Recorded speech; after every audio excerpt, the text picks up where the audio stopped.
हे दोस्तों, आज मैं आपको लेके जा रहा हूँ एक ऐसे हिस्टोरिकल टेम्पल के दर्शन कराने जो न सिर्फ अपनी वास्तुकला, सुंदरता और भव्यता के लिए जाना जाता है, बल्कि अपने 1000 साल पुराने इतिहास को संजोए के रखे हुए हैं।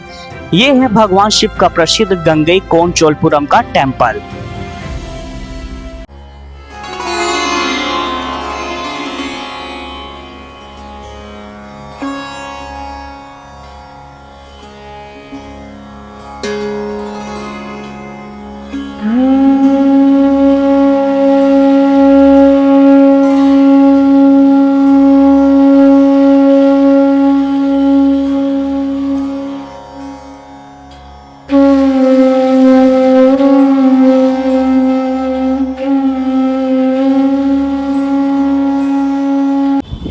अब मैं हूँ तमिलनाडु के मोस्ट फेमस टेंपल को एक्सप्लोर करने, जिसका नाम है गंगईकोंड-चोलपुरम।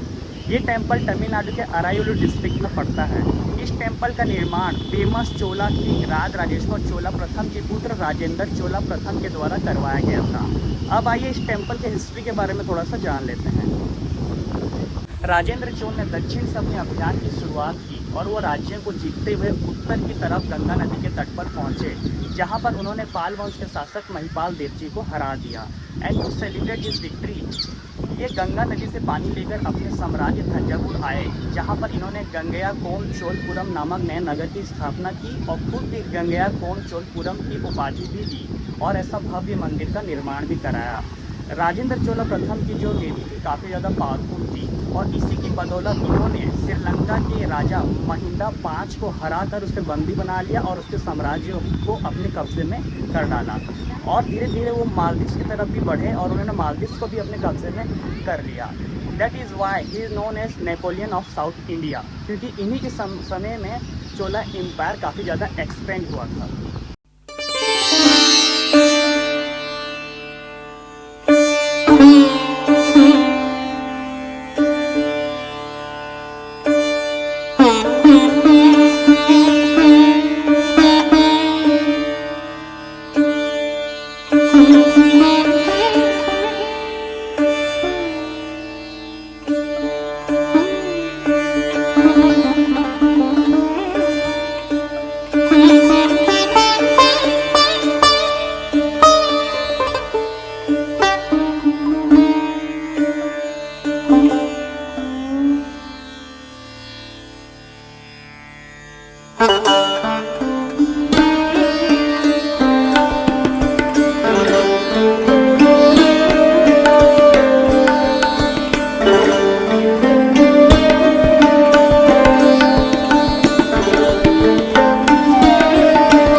इस टेंपल को समझने से पहले चलिए साउथ इंडिया की हिस्ट्री के बारे में थोड़ा सा जान लेते हैं।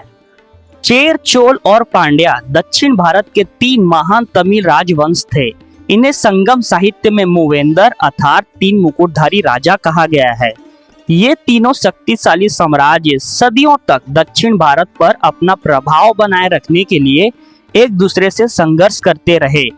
इन तीनों ने दक्षिण भारत की संस्कृति, व्यापार, साहित्य और मंदिर स्थापत्य को नई ऊंचाइयों तक पहुंचाया है। तीनों राजवंशों ने दक्षिण भारत में लगभग 2000 वर्षों तक विभिन्न अवधियों में शासन किया था। राजेंद्र प्रथम, इन्हें दक्षिण का नेपोलियन भी कहा जाता है। राजेंद्र प्रथम 1014 सेंचुरी में चोल राज सिंहासन पर बैठा। राजेंद्र अपने पिता के समान ही साम्राज्यवादी प्रवृत्ति का था।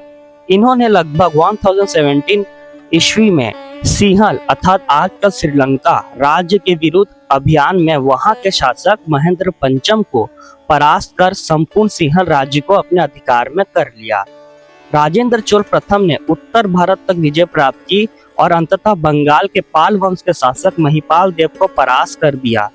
इसी विजय के उपलक्ष्य में इन्होंने गंगईकोंड-चोल की उपाधि धारण की और गंगा नदी का पवित्र जल दक्षिण भारत लाकर अपने नई राजधानी की स्थापना की। इसी कारण इस स्थान का नाम पड़ा गंगईकोंड-चोलपुरम अर्थात गंगा को जीतकर लाने वाला चोल की नगरी। इस मंदिर की स्थापना 11वीं सेंचुरी में ही की गई थी।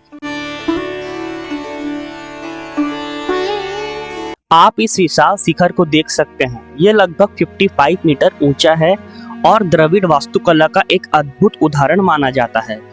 इसकी सुंदर घुमावदार बनावट इसे अन्य मंदिरों से अलग पहचान देती है। मंदिर की दीवारों पर बनी नक्काशी और मूर्तियां चोल कालीन कला की उत्कृष्टता को दर्शाती है। हर पत्थर पर उकेरी गई आकृतियां उस समय के कलाकारों की अद्भुत प्रतिभा का प्रमाण है। इस टेम्पल को पूरी तरीके से ग्रेनाइट रॉक से बनाया गया है। इस टेम्पल कॉम्प्लेक्स में एक छोटा सा नंदी है जो कि इस टेम्पल से अलग थलग रखा गया है।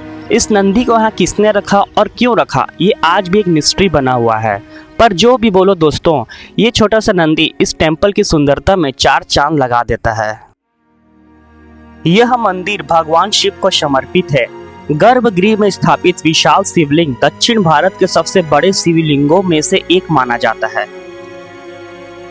मंदिर परिसर में स्थित विशाल नंदी प्रतिमा श्रद्धालुओं और पर्यटकों का विशेष आकर्षण है। ये भगवान शिव के वाहन नंदी का भव्य स्वरूप है। इस टेम्पल को यूनेस्को ने अपनी वर्ल्ड हेरिटेज साइट की लिस्ट में ग्रेट लिविंग चोला टेम्पल के नाम से डेजिग्नेट किया है। यह आज भी पूजा अर्चना के लिए सक्रिय है और हजारों वर्षों से अपनी भव्यता बनाए हुए है।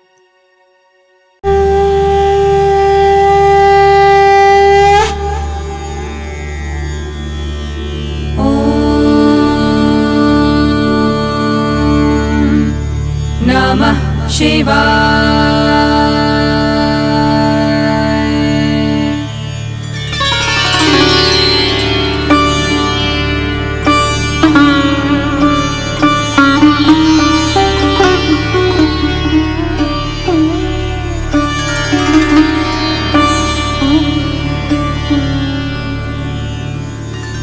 शिव शंकराय शुद्धाय नीलकंठाय धीमहि भक्तवांछितदातारं नमः कैलासवासिने।